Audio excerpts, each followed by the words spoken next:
so much for joining me on our first episode of Coming Clean on Crowdfunding, where we hear from Janna Grace, author of The Talkers Are Talking. And Janna Grace has shared with us, or is here to share with us today, her experience with crowd-driven publishing. And the reason hers is interesting is she participated in a contest, which is a really interesting way to get started if you are considering crowd-driven publishing as an option. So she'll tell you about her experience with the contest. As well, she'll tell you about what she did wrong when she kicked off her crowdfunding campaign, and of course, what she did right, because Janna's very happy, and she's also a published author right now on Inkshares, and she's enjoying teaching. She loves the experience that she's had so far. So she's here to share with us the good, the bad, the ugly, and what she would recommend for you before you kick off your campaign, or if you're in the middle of yours. So thank you so much, Janna. First question. In 30 seconds or less, can you introduce yourself, what your book is about, and who you are? Absolutely. So I'm Janna. My pen name is not decided yet, so Janna Grace at the moment. I have been writing since I was a little kid. I love horror, I love sci-fi, but I never write it. Usually I write short stories and poetry. So when I got back from my master's, I gotten a couple short stories and poems published, and then I saw this Nerdist contest, and I just threw it in there. I would say we've had enough with zombies and vampires. Let's move and make room for the cannibals. This is a story that takes us underground in a way you've never seen. It's full of darkness and silence and terror.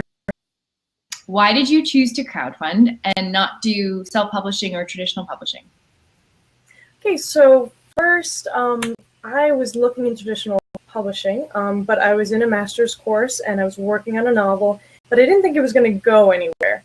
And how I got into Inkshares was I saw the Nerdist contest. It was their first contest that they ran, and I was like, you know what, I'm just going to throw it in there, see what happens. So I stumbled upon it. I didn't actively seek it out. Ended up being perfect for me. What would you say the biggest learning, the biggest screw up you've had so far has been? I would say jumping into the Nerdist contest without even thinking about what I was doing. I had no idea it would go as far as it did. I really was just throwing it in there, and I hadn't even asked family and friends if they'd be interested. So my biggest mistake was jumping in without even thinking. And what have you loved most about this crazy, crazy journey?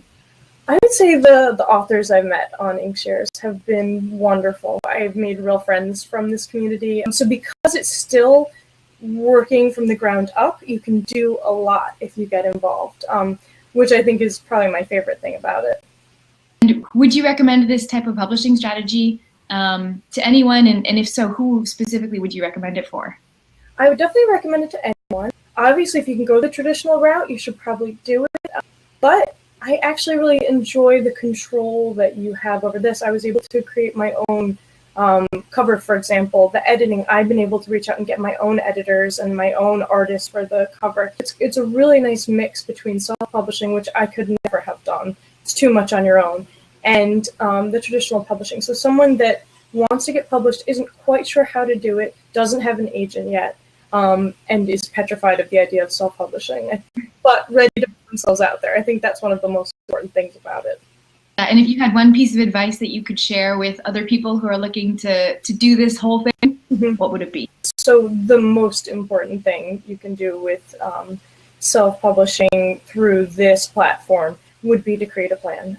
Before you even press that launch button, make sure you know who you're reaching out to, how you're reaching out to them, and how far you're willing to take this.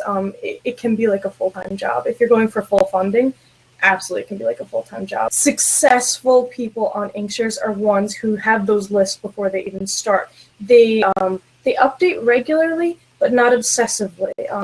Building your fan base is really important, and knowing what people want to hear. Give yourself deadlines. So you have to reach out to 50 people by this date. You have to reach out to another 50 by this date. That's really what kept the momentum going for me.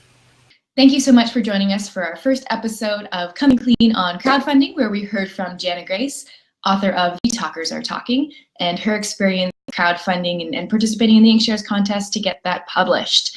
Please don't forget to subscribe. We're going to be making lots and lots of these to share with everybody our learnings on crowdfunding, specific experiences, so that if you're going through your campaign right now, you can benefit, you can go to the next level, you can use this information to help you get there, or if you are considering crowd-driven publishing as an option for you, watch these and educate yourself before you get too far along, because it is a hop and it definitely does require a lot of work.